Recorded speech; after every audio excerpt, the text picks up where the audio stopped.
Shalom, selamat pagi, salam sejahtera dari Tuhan kita Yesus Kristus. Bersyukur kepada Tuhan karena pagi hari ini Dia memberikan kita kesempatan untuk bertemu lagi dalam program mendengar suara Tuhan hari Sabtu tanggal 19 April 2025. Kita sehat, kita kuat, semua berkat pertolongan dan campur tangan Tuhan di dalam kehidupan kita. Saat ini kita akan membaca serta merenungkan firman Tuhan. Namun sebelumnya mari kita berdoa. Tak henti-hentinya Tuhan kami menaikkan pujian dan syukur kepadamu karena kasih setiamu di dalam kehidupan kami itu pun tidak pernah berhenti. Terima kasih Tuhan, malam telah berlalu, pagi ini kami bangun, tubuh kami sehat, tubuh kami kuat, kami masih menghirup udara yang segar yang menjadi berkat bagi kami. Tuhan, saat ini kami mau membaca merenungkan firman Tuhan. Berkatilah kami sehingga kami mampu mengerti dan memahami apa yang menjadi maksud isi hati Tuhan bagi kami melalui pembacaan dan perenungan firman Tuhan di pagi hari ini. Kuasa kegelapan yang mencoba untuk mencuri benih firman-Mu, kami mau bersatu hati, kami mau tolak, kami patahkan, kami hancurkan kuasanya di dalam nama Tuhan Yesus Kristus. Dan biarlah Roh Kudus Tuhan berbicara, menaburkan benih-benih firman Tuhan di dalam hati kami. Ampuni dosa-dosa kami, berbicaralah Tuhan karena kami sudah siap untuk mendengarkan firman Tuhan. Sembunyikan hamba di balik salib-Mu, kemuliaan hanya bagi Tuhan. Di dalam nama Tuhan Yesus. Haleluya, amin. Saudara-saudara yang dikasihi oleh Tuhan kita Yesus Kristus, pembacaan firman Tuhan di pagi hari ini terambil dari Injil Lukas pasal 23 ayatnya yang ke-46. Injil Lukas 23 ayat 46.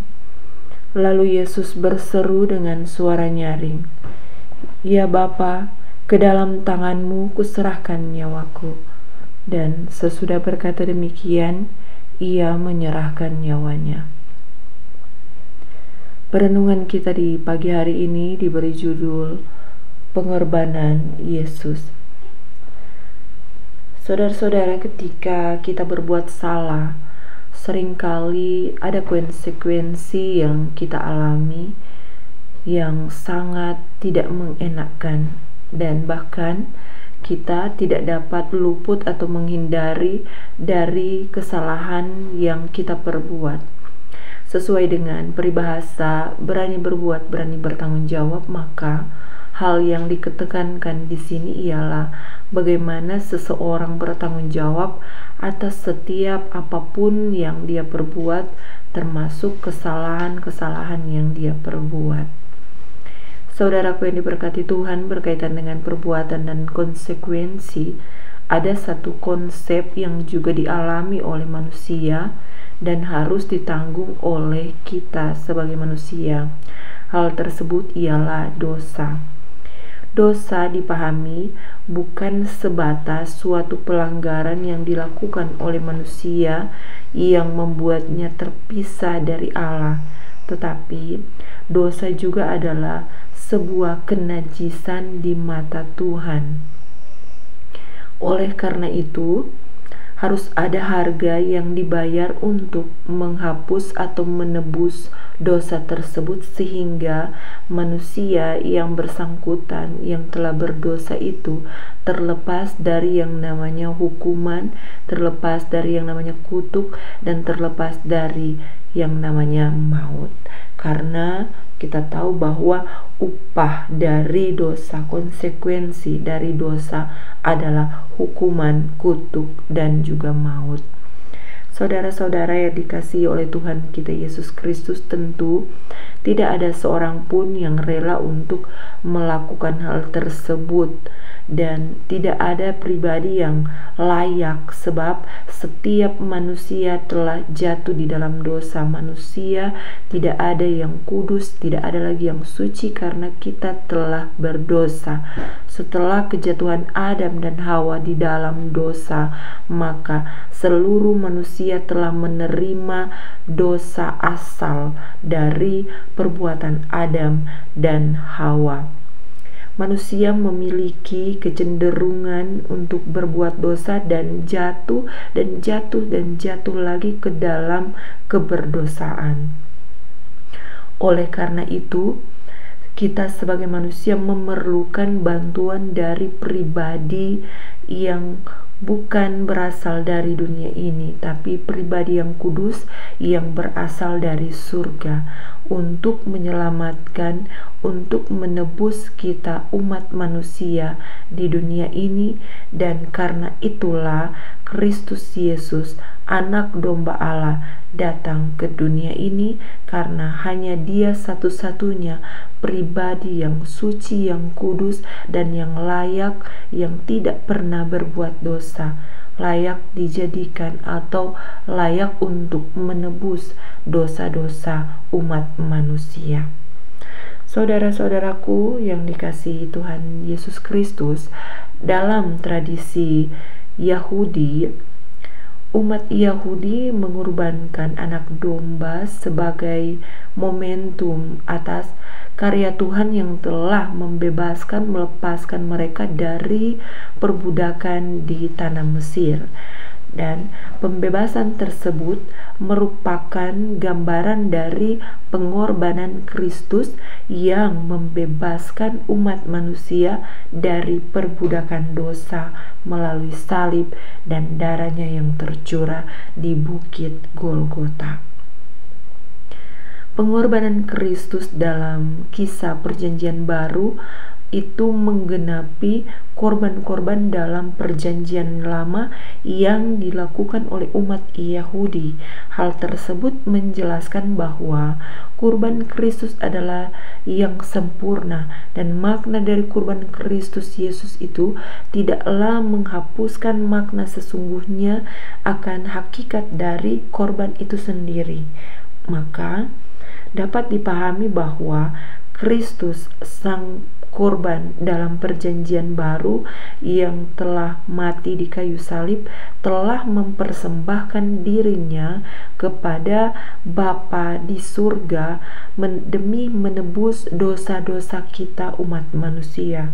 Yesus Kristus menyerahkan tubuhnya, menyerahkan darahnya kepada Bapa sebagai bentuk menggantikan posisi kita yang seharusnya menerima hukuman akibat dari dosa-dosa yang kita lakukan. Saudara-saudaraku, pengorbanan Yesus Kristus kita peringati melalui sakramen perjamuan kudus. Tubuhnya yang hancur disimbolkan dengan roti, dan darahnya yang tercurah disimbolkan dengan anggur. Itu merupakan bentuk persekutuan dan momentum kita akan pengorbanannya. Pengorbanan Kristus adalah materai Perjanjian Baru, dan karenanya tidak perlu ada pengorbanan lagi, sebab pengorbanan Kristus itu cukup satu kali untuk selama-lamanya. Kematian Tuhan Yesus di kayu salib adalah pengorbanan yang sempurna yang membebaskan manusia dari murka Allah dan menjadikan kehidupan yang kekal bagi setiap kita, setiap manusia yang menerima penebusan oleh darah Yesus Kristus. Saudara-saudaraku yang diberkati dan yang dikasihi oleh Tuhan Yesus Kristus, kematian Tuhan Yesus merupakan bukti nyata kesetiaan dan ketaatannya kepada Bapa di sorga. Dia rela menanggung penderitaan dan kematian demi menggenapi rencana penyelamatan bagi kita umat manusia. Ketaatan Tuhan Yesus ini menjadi sebuah teladan bagi kita untuk selalu setia dan taat kepada Allah dalam segala situasi.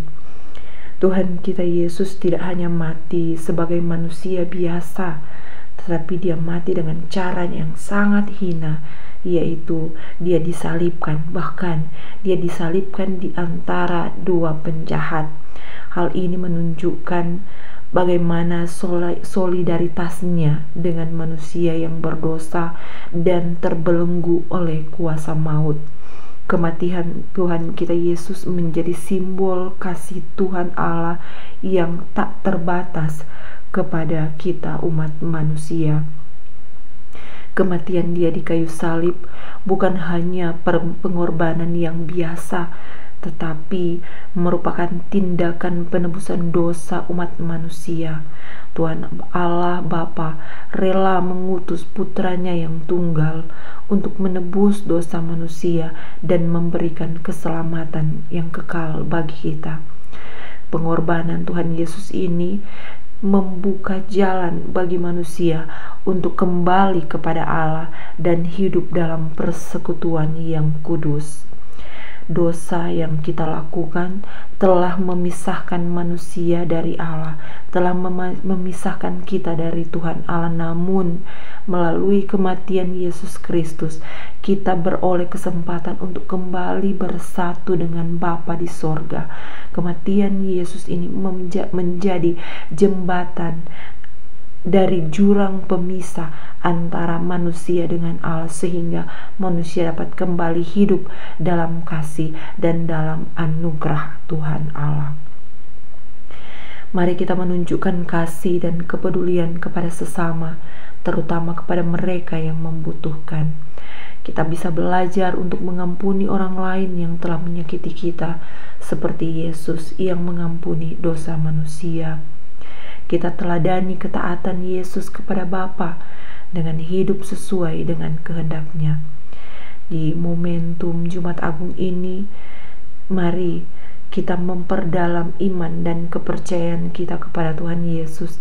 Kita perbaharui komitmen kita untuk hidup sesuai dengan ajaran-Nya.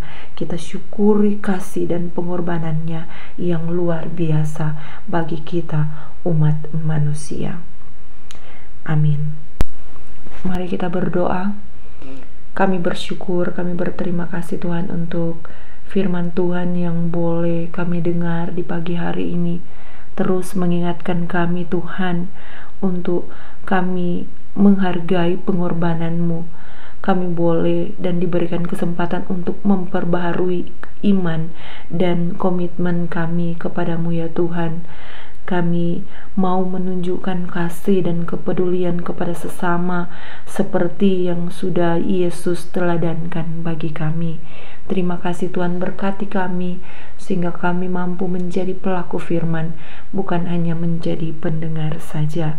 Di sepanjang hari ini Tuhan, dalam segala aktivitas dan pekerjaan kami, dalam segala usaha kami, dalam segala kerja kami, dalam segala pelayanan yang kami kerjakan, Tuhan Yesus, Engkau memberkati kami sehingga apapun yang kami lakukan senantiasa berkenan di hadapan-Mu, menyenangkan hati-Mu Tuhan. Kami terus berdoa dan bergumul bersama dengan saudara-saudara kami yang dalam keadaan sakit. Tuhan, Engkau lawat saudara-saudara kami, Engkau jamah dan Engkau sembuhkan mereka, Engkau pulihkan mereka, kembalikan tubuh sehat mereka di dalam nama Tuhan Yesus Kristus. Mereka yang sedang lemah iman, Engkau kuatkan iman percaya mereka kepadamu ya Tuhan. Mereka yang sedang bersusah hati, Engkau hadir sebagai penghibur bagi mereka. Mereka yang sedang berputus asa, mereka yang sedang berbeban berat, Tuhan hadir, bawa pengharapan baru bagi mereka Tuhan. Lebih lagi mereka yang sedang terikat terbelenggu oleh dosa, Tuhan Engkau bebaskan dan Engkau lepaskan mereka dan beri mereka kemenangan demi kemenangan di dalam nama Tuhan Yesus Kristus. Mereka juga Tuhan yang sedang dalam pergumulan, yang dalam permasalahan, Tuhan Yesus hadir sebagai jawaban atas setiap pergumulan mereka. Beri mereka jalan keluar dan berilah mujizat atas kehidupan mereka Tuhan. Kami juga mau bersyukur kepadamu Tuhan untuk saudara-saudara kami yang saat ini sedang bersuka cita karena berhari ulang tahun. Kami yakin, kami percaya bahwa anugerah-Mu ini menjadi berkat yang luar biasa bagi mereka. Penyertaan-Mu sungguh nyata di dalam kehidupan mereka. Karena itu Tuhan, di dalam kesukacitaannya mereka saat ini, kami mohon kepadamu kiranya berkat umur panjang, Berkat kesehatan dan kebahagiaan tetap menjadi bagian dari saudara-saudara kami di usia mereka yang baru. Tuhan, beri hikmat dan kebijaksanaan kepada mereka dalam mereka menjalani hari-hari kehidupannya sebagai anak-Mu Tuhan. Tuhan, beri Roh Kudus yang senantiasa akan menuntun kehidupan mereka agar dapat menjadi garam dan terang dunia. Segala harapan dan kerinduan dari saudara-saudara kami kiranya diberkati oleh Tuhan. Tuhan, doa kami belum sempurna, karena itu Tuhan, sempurnakan doa kami dengan doa yang sudah Engkau ajarkan kepada murid-murid-Mu yang akan kami ucapkan bersama-sama. Bapa kami yang di surga, dikuduskanlah nama-Mu, datanglah kerajaan-Mu, jadilah kehendak-Mu di bumi seperti di surga.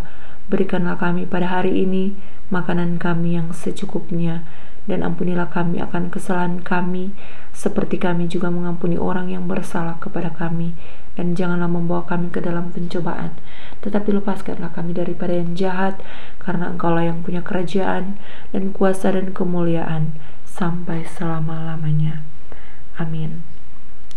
Saudara-saudaraku, angkatlah tanganmu dan terimalah berkat Tuhan, Allah sumber pengharapan, memenuhi kamu dengan segala sukacita dan damai sejahtera di dalam iman kamu, supaya oleh kuasa Roh Kudus kamu berlimpah-limpah dalam pengharapan. Amin. Demikian perenungan kita di pagi hari ini. Berbahagialah setiap kita yang bukan hanya menjadi pendengar, tetapi menjadi pelaku-pelaku firman. Kami terus mengingatkan untuk kita boleh menjadi berkat bagi saudara-saudara kita dengan cara membagikan postingan atau video kita di pagi hari ini, video renungan kita setiap hari. Sampai ketemu di besok pagi, besok hari di jam yang sama. Tuhan Yesus memberkati kita semua. Shalom dan selamat pagi.